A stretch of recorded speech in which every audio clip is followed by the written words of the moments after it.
లేరా, రాజీనామా చేశారా, చేయలేదా, ఇది కన్ఫ్యూజ్. పైగా ఇందాక 2-3 కన్ఫ్యూజులు. అంటే వ్యక్తులకు మద్దతు ఇచ్చారా, కూటమికి మద్దతు ఇచ్చారా, అలాంటి మొత్తం 3 పార్టీలకు మద్దతు ఇచ్చారా, ఇది కొద్దిగా లిటిల్ బిట్ కన్ఫ్యూజ్ అయితే కొంత కనపడుతుంది, స్పష్టత లేదు అనేటువంటి ప్రకటనలో. శ్రీనివాస్ గారు, మీకు పురుషోత్తం రెడ్డి గారికి, రవిచంద్రారెడ్డి గారికి, శివశంకర్ గారికి, అందరికి వ్యూవర్లకు కూడా నమస్కారం అండి.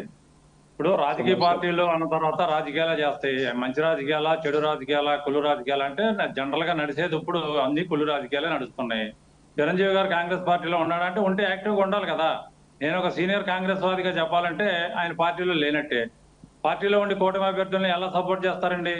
అది ఎలా నైతికత అవుతుంది?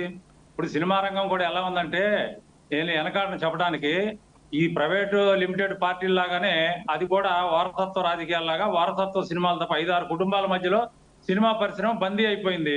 వాళ్ళు మాట్లాడే భాష కూడా బాగోట్లేదు. వాళ్ళ తమ్ముడికి హెల్ప్ చేయదలుచుకుంటే చేయొచ్చు. పార్టీకి రాజీనామా చేసి కేంద్ర మంత్రి చేసావు నువ్వు. కాంగ్రెస్ పార్టీ నిన్ను పెద్ద పదవి ఇచ్చి గౌరవించింది. నువ్వేం చేసావు కాంగ్రెస్ పార్టీకి? తర్వాత నీ కంట్రిబ్యూషన్ ఏంటి అనేది ప్రశ్న వస్తుంది. రవిచంద్రారెడ్డి అడిగిన పాయింట్ కరెక్టే. మరి ఈ పార్టీలో ఉండి ఆ పార్టీకి సపోర్ట్ చేయకూడదు కదా. ఓకే, జనసేన నీకు నచ్చింది, మా తమ్ముడికి సహాయంగా నేను వెళ్తున్నాను, నేను పని చేసుకుంటానంటే ఎవరొద్దంటారండి? ఎంతమంది పార్టీలు మారుతున్నా? ఇక భాష అంటారా? ఇక రాజకీయ పార్టీలు ఒకళ్ళకి మించిన వాళ్ళు ఒకళ్ళు.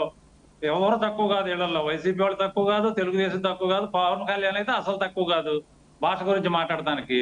ఇందాక పురుషోత్తం రెడ్డి గారు ఓపెనింగ్ రిమార్క్ లో చక్కగా చెప్పారు. ఆయన చెప్పిన దాంట్లో తప్పే ఉంది. ఆయన చెప్పిన దాంట్లో నేను కూడా ఏకీపిస్తున్నా. ఖచ్చితంగా రాజకీయాల్లో ఉన్నప్పుడు ఎంతో కొంత నైతికత కావాలని మా వాళ్ళు కోరుకుంటారు. అది లేకుండా నీ ఇష్టారాజ్యమైనట్టు నీ కుటుంబ పార్టీలు ఒకటి పెట్టావు, తీసేసావు, రెండోది పెట్టావు, 2 సార్లు నుంచున్నావు, ఒక్కసారి గెలవలా, ఒకటి గెలిచాడు, ఆడు వెళ్ళిపోయాడు. మళ్ళా ఏంటండి ఇది అంతాను? కాబట్టి మీరు ఈ 3 పార్టీలు చెప్పండి. జగన్ సంగతి పక్కన పెట్టండి. జగన్ దుర్మార్గుడే, సన్నాసే, మావాడే, మా పార్టీలోంచి వెళ్ళాడు అనుకుందాం. కాసేపు పక్కన పెట్టండి, అసమర్థులు అనుకుందాం. మీకు ఎంతో చరిత్ర ఉంది కదా. ఈ 3 పార్టీలు కలిసి ఏ పాయింట్ మీద, ఏ ఎజెండా మీద మీ ముగ్గురు కలిశారు? ప్రత్యేక హోదా తీసుకొచ్చారా? స్టీల్ ప్లాంట్ అమ్మకుండా ఆపగలిగారా? ప్రాజెక్టులు కట్టారా? ఏమి నచ్చింది మోడీలో మీకు? ఈ 2 పార్టీలు ఆయన వాటేసుకుని బయటకు తీసుకురావడానికి మోడీ గారికి ఏమైనా ఉందా? ఆంధ్రప్రదేశ్ లో 5 పార్లమెంట్లు, 6-7 ఎమ్మెల్యే సీట్లు ఇస్తారా వాళ్ళకి? మీరు గెలిపించి మోడీని సపోర్ట్ చేస్తున్నారు. చేసుకుంటే. కానీ ఈ రాష్ట్రానికి ఏం చేశాడు మోడీ 10 సంవత్సరాల నుంచి? తెలుగుదేశం, జనసేన సమాధానం చెప్పాలి. జగన్మోహన్ రెడ్డి స్టోరీ వేరే, అది స్టోరీ వేరే ఉంది. అది వచ్చినప్పుడు మాట్లాడుకుందాం. అది పక్కన పెట్టండి. ఆయన దుష్టుడో, దుర్మార్గుడో, ఇంకోటో. మీ కంట్రిబ్యూషన్ ఏంటి? తెలుగుదేశం కంట్రిబ్యూషన్ ఏంటి? పవన్ కళ్యాణ్ కంట్రిబ్యూషన్ ఏంటి? ఈ రాష్ట్రంలో జరుగుతుంది ఏంటి?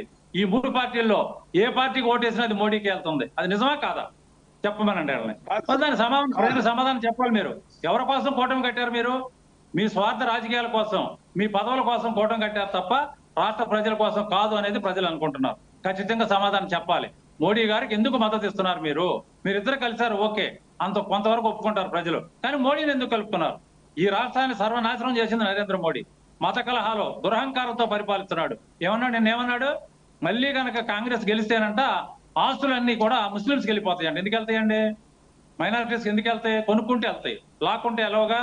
చట్టాలు ఉన్నాయి, కోర్టులు ఉన్నాయి, రాజ్యాంగం ఉంది, ఎన్నో ఉన్నాయి. మళ్ళీ ఎలక్షన్ పెడితే మోడీ గెలిస్తే ఈ దేశంలో రాజ్యాంగం ఉంటుందా? ప్రజాస్వామ్యం ఉంటుందా? మన స్వాతంత్రానికి విలువ ఉంటుందా?